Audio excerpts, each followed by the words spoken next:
Olá, tudo bom? Bom dia. Na sétima parte dessa série sobre a nossa herança cultural, vamos saber mais um pouco sobre esse jovem ateniense chamado Sócrates e toda a geração de seguidores que culminaram com a escola de Platão, que durou pelo menos 1000 anos.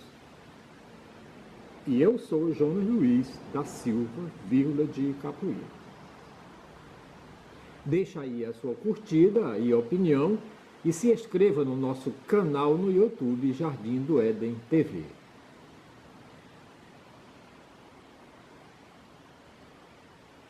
Pouco tempo depois, Parmênides e Zenão se retiraram da cidade e Sócrates lutou depois disso, na Guerra do Peloponeso. Fim da mesma, começou a fazer discípulos, entre os quais estava Platão, jovem rico, de alta política de atenienses. No ano de 399 a.C., Sócrates foi condenado à morte e Platão, seu principal discípulo, a partir daí abandonou Atenas e a vida pública, passando a viajar pelo mundo em busca de conhecimento.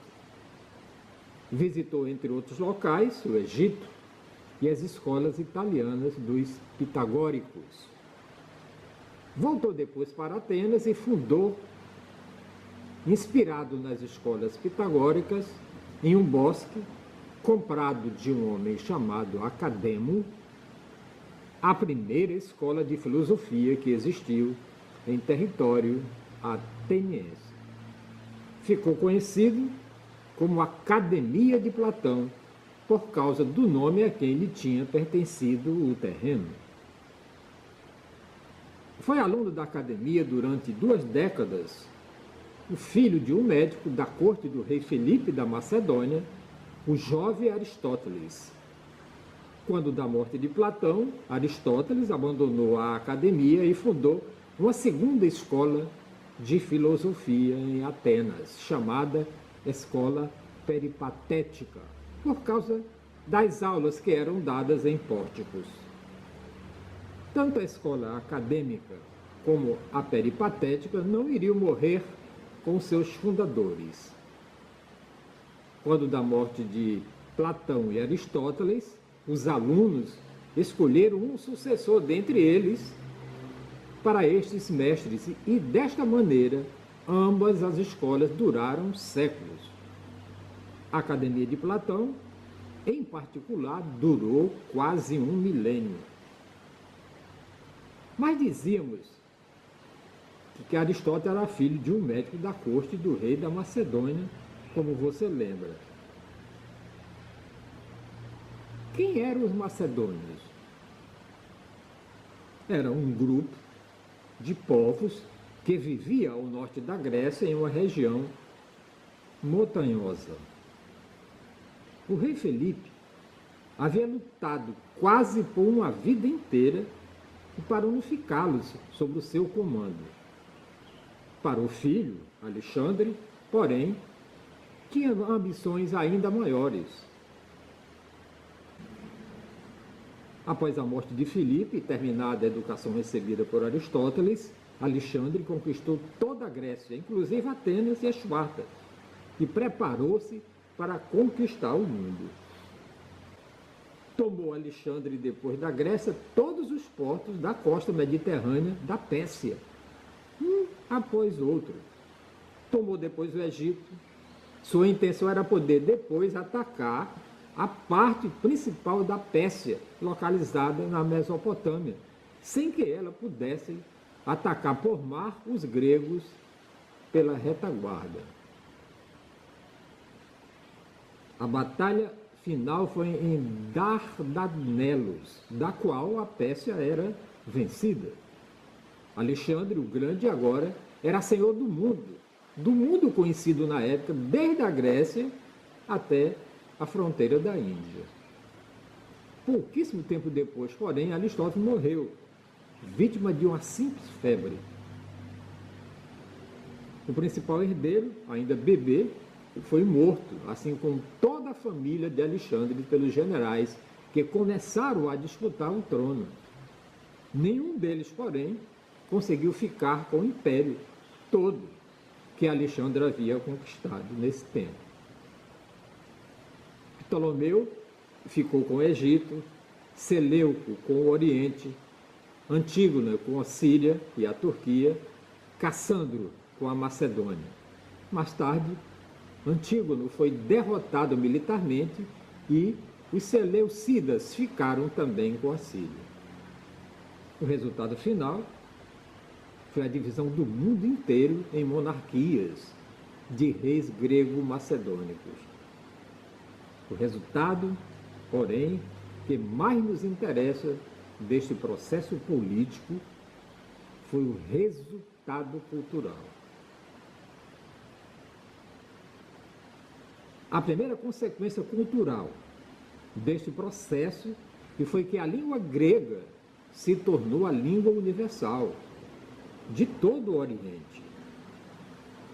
Em todas as cidades importantes começaram a surgir escolas de grego.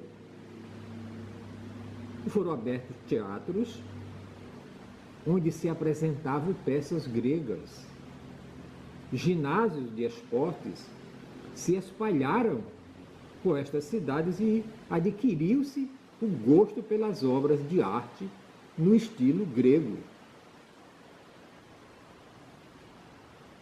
Os poetas, os filósofos e os historiadores gregos passaram a serem lidos em todo o Oriente e na língua original.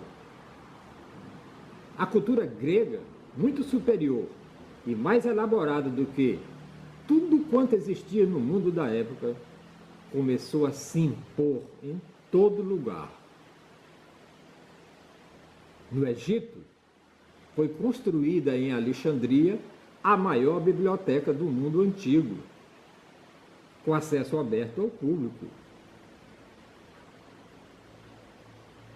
Em outras palavras, o que ocorreu no Oriente como consequência das conquistas de Alexandre